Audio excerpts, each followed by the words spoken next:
Dito tayo ngayon sa may boulevard. Oh, napakadilim dito. Oh, kapal ng ulap. Ito ang area ng Palawan. Oh. Tapos dito ang Panay Island. Yan, pag ninereche mo yan, andyan ang Panay Island. Tapos ito Negros Island to eh. Tapos banda rito ang Bohol. Diyan. Pagitan ng Negros Island tsaka Bohol, Cebu. Kung dediretso mo to, yan, Cebu yan. Tapos itong dulon to, yan yung mga hindi na makita kasi makapal ang ulap.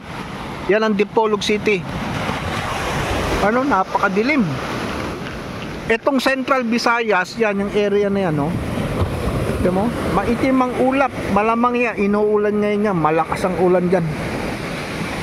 Wag lang sana makarating dito yan, no?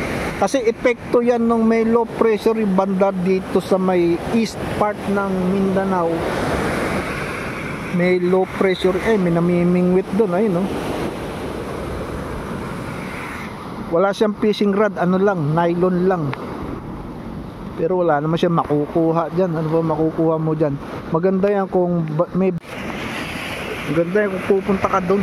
Banda ron sa may laot, may bangka. Baka makakuha ka, pero dito sa mababaw, malabo pa yun sa sabaw ng pusit. May makuha ka dyan, tambahan lang yan. Kung gusto mo lang libang yung sarili mo yan, magbaka sakali ka. Pero malabo ang kwan ngayon, no? Yan. Nabulabog yung buhangin dito sa may seawall, oh. Low tide. Pero malakas ang alon kasi mahangin ng kaunti sa laot. Oh.